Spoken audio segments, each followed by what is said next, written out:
गेड्रोसिया के खतरनाक रेगिस्तान का सफ़र ख़त्म करने के बाद 325 बीसी के अंत में एलेक्जेंडर अपने सेना के साथ पूरा शहर में पहुंचता है, जहां पहुंचकर उसके सेना चैन का सांस लेते हैं। यहां पहुंचने पे एलेक्जेंडर को ये रिपोर्ट मिलता है कि उसके इंडियन कैंपेन के दौरान यहाँ के सेट्रैप्स यहाँ के लोकल टोम और टेम्पल्स को लूट रहे थे। लेकिन ये सब का खबर मिलने के बाद एलेक्जेंडर ने सारे सेट्रैप्स को मरवा दिया।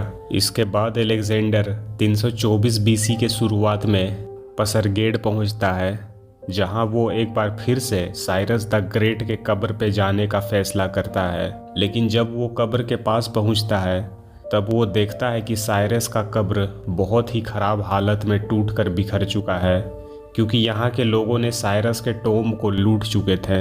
एलेक्जेंडर को ये सब देखकर बहुत गुस्सा आता है, क्योंकि एलेक्जेंडर बचपन से साइरस द ग्रेट किंग का बहुत रिस्पेक्ट करता था और उसे अपना इंस्पिरेशन भी मानता था, जिसका कारण था साइरस द ग्रेट एक बहादुर किंग था और उसने पर्शियन एम्पायर का स्थापना किया था। इस कब्र के रखवालों को बहुत टॉर्चर किया जाता है और उनसे पूछा गया कि ये सब किसने किया है, लेकिन उन्होंने एलेक्जेंडर को कुछ नहीं बताया। जिसके बाद एलेक्जेंडर यहाँ के सेट्रैप्स को भी मरवा देता है और ये आदेश देता है कि साइरस के कब्र पे पूरे सम्मान के साथ फिर से एक खूबसूरत टॉम्ब बनाया जाए। इसके बाद एलेक्जेंडर पर्शिया का सेरेमोनियल कैपिटल परसेपोलिस पहुंचता है, जहां उसने उन सब सेना के परिवारों को धन और दौलत देकर विदा किया जो जंग में शहीद हुए थे, और हजारों ग्रीक ऑफिसर्स का शादी पर्शियन औरतों से करवा देता है। और एलेक्जेंडर के पास एक वाइफ होने के बाद भी यहाँ वो खुद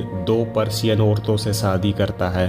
हिस्टोरियन का ऐसा कहना है कि इन मैरिजेस के पीछे सबसे बड़ा कारण था एलेक्जेंडर ग्रीस और पर्शिया के रिश्ते को मजबूत करना चाहता था। इसके अलावा एलेक्जेंडर ने अपने फौज में पर्शियन लोगों को भी शामिल किया, जिसमें उसने आराकोसिया, वेक्ट्रिया और सोग्डियंस के लोगों को घुड़सवार सेना में शामिल किया और 30,000 यंग पर्शियन लड़कों को रॉयल गार्ड में शामिल करके उन्हें मैसिडोनियन आर्ट ऑफ फैलेंक्स वॉर की ट्रेनिंग देने का ऑर्डर दिया। लेकिन एलेक्जेंडर के इस पर्शियनाइजेशन के वजह से उसके अपने देश के लोग नाराज हो रहे थे, और ये वही लोग थे जो इंडिया में हाइफेसिस रिवर के पास एलेक्जेंडर के साथ आगे जाने से मना कर दिए थे। जिसके बाद एलेक्जेंडर टोटल 13 रिंग लीडर्स को मरवा देता है। इसके बाद एलेक्जेंडर एक बटाना पहुंचता है, जहां उसके खास दोस्त हिफाइस्टियन, जो कि बचपन से एलेक्जेंडर के साथ था, वो यहाँ फीवर से मर जाता है। हिफाइस्टियन के मौत के बाद एलेक्जेंडर डिप्रेशन में चला जाता है और एक दिन के लिए अपने एम्पायर में फास्टिंग करवा देता है और खुद 3 दिन तक बिना कुछ खाए पिए बिना रहता है। फिर कुछ हफ्ते बाद डिप्रेशन से बाहर आने के बाद एलेक्जेंडर पर्शिया का हार्टलैंड सिटी बेबीलोन पहुंचता है। लेकिन यहाँ पहुंचने से पहले उसके साथ कुछ ऐसा इत्तेफाक घटना होते हैं जो उसके डेस्टिनी को बयां कर रहे थे। जैसे कि कैल्डियन फिलोसफर्स का एक ग्रुप हाथ जोड़कर एलेक्जेंडर से ये कह रहे थे कि बादशाह, आप बेबीलोन शहर के अंदर ना जाएं, क्योंकि यहाँ बेबीलोन में आपका मौत आपका इंतजार कर रहा है। अगर आप वहाँ गए तो मारे जाएंगे। इसके अलावा जब वो बेबीलोन आ रहा था तब रास्ते में बहुत सारे मरे हुए पक्षी उसके सामने उसके कदमों में गिर रहे थे और उसे आगे बढ़ने से रोक रहे थे। लेकिन इसके बाद भी एलेक्जेंडर बेबीलोन के लिए आगे बढ़ा, जिसके बाद रास्ते में एक पेड़ का डाल एलेक्जेंडर के प्रिंस क्राउन से टकराता है और उसके सर से वो क्राउन हट जाता है, जो कि ये इशारा दे रहा था कि अगर वो बेबीलोन गया तो अब वो बादशाह नहीं रहेगा। इसके बाद भी एलेक्जेंडर बेबीलोन पहुंचता है, जहां जोर शोर से उसका स्वागत किया जाता है। और जब एलेक्जेंडर एम्पायर के राजगद्दी के पास पहुंचता है तब वो देखता है कि उस राजगद्दी पे एक शैतान बादशाह की तरह बैठा हुआ है और वो एलेक्जेंडर से पूछता है, तुमने एक के बाद एक जंग लड़ते गए और इस दौरान तुमने एक भी जंग नहीं हारा और पूरी दुनिया जीत लिया, तुम सिकंदर हो, लेकिन तुमने आखिर ये सब किया कैसे? तब एलेक्जेंडर जवाब देता है कि ये सारे जंग में इसलिए जीत रहा था क्योंकि हर जंग में मुझे गॉड कमांड कर रहे थे। फिर वो शैतान बोलता है, सिकंदर, तुम्हारे जो बचपन का सपना था वो पूरी दुनिया जीतने का, वो तुमने इतने कम उम्र में ही पूरा कर लिया। तुम अपने मकसद में कामयाब रहे, इसलिए वक्त आ गया है तुम्हें इस दुनिया को छोड़कर जाने का। इसके बाद वो शैतान गायब हो जाता है। इसके कुछ दिन बाद अलेक्जेंडर को बहुत तेज फीवर हो जाता है और हर दिन बढ़ते ही जाता है। इस दौरान पर्शिया के बड़े बड़े हकीम अलेक्जेंडर के इलाज में लग जाते हैं, लेकिन उनके इलाज का अलेक्जेंडर पे कोई असर नहीं होता है। उसके सेना टेम्पल्स में जाकर गॉड से ये पूछते हैं कि आखिर उनके बादशाह को बचाने के लिए क्या किया जाए। तब उनके सपने में गॉड के तरफ से ये जवाब आता है कि वो जैसा है वैसे ही छोड़ दिया जाए, अब उसके जाने का वक्त आ गया है। इन सब के बाद उसके सेना रोने लगते हैं और पूरे एम्पायर के लोग गॉड से अलेक्जेंडर के ज़िंदगी का भीख मांग रहे थे।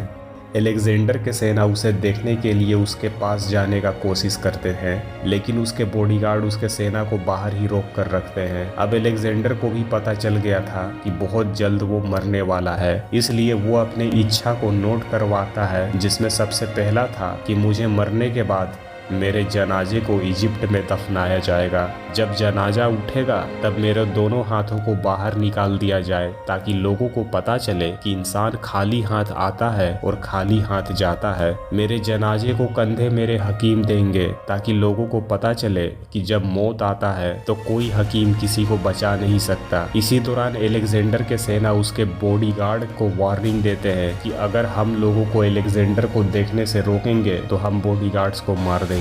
जिसके बाद सेना को अलेक्जेंडर से मिलने का इजाजत दिया जाता है। अलेक्जेंडर के सेना में बहुत सारे लोग ऐसे भी थे जो बचपन से लेकर जवान होते तक उसके साथ थे और उन्होंने अलेक्जेंडर के साथ बैटल ऑफ ग्रेनिकस, इस्सस, गाउगामेला और हाइडस्पेस जैसे जंग उसके साथ लड़े थे। अलेक्जेंडर इस वक्त अपने सेना से कुछ बात नहीं कर पा रहा था, बस हाथों से इशारा कर रहा था और इस तरह से 11 जून 323 बीसी को अलेक्जेंडर दम तोड़ देता है। मरने से पहले उससे आखिरी सवाल पूछा गया था कि ये जो एम्पायर आपने खड़ा किया है इसका बादशाह कौन बनेगा। तब उसने अपने भाई या बेटे का नाम नहीं लिया। अलेक्जेंडर आखिरकार जवाब देता है सबसे ताकतवर इंसान, और इतना बोलकर मर जाता है। एरियन और प्लूटार्क का ऐसा कहना था कि अलेक्जेंडर बीमारी से नहीं मरा था, उसे पॉइजन देकर मारा गया था, लेकिन इस बात को अब तक सच नहीं माना गया है। ये अब तक सिर्फ एक अफवाह है। अलेक्जेंडर बादशाह बनने के लिए किसी का नाम नहीं लिया था, इसलिए उसके मरने के बाद उसके जनरल्स के बीच बहस छिड़ गया और इस दौरान अलेक्जेंडर के सारे परिवार,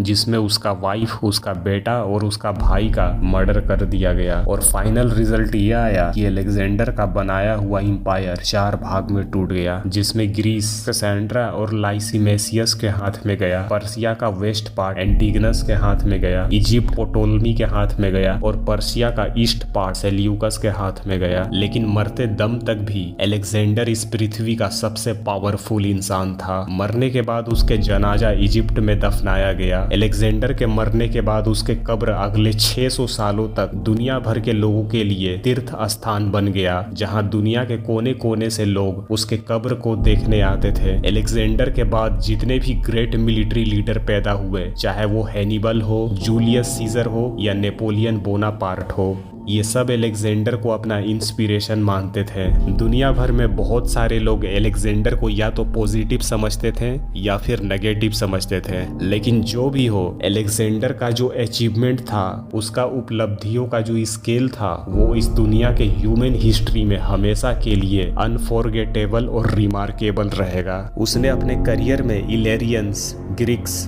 पर्सियन, सेक्थियंस और इंडियंस को हराया, सैकड़ों गांव और शहर पे जीत हासिल किया, हेलेनिक कल्चर को 3 कंटिनेंट्स तक फैलाया और सिर्फ 20 साल की उम्र में अपने शहर मैसिडोनिया से निकला था, जिसके बाद लगातार 10 साल तक सैकड़ों जंग लड़ा, जिसमें उसने एक भी जंग नहीं हारा और 30 साल की उम्र तक अपने एम्पायर को यूरोप से खींचकर इंडिया तक ले आया और इतना विशाल का एम्पायर बनाया था जो इंसानों ने कभी देखा नहीं था।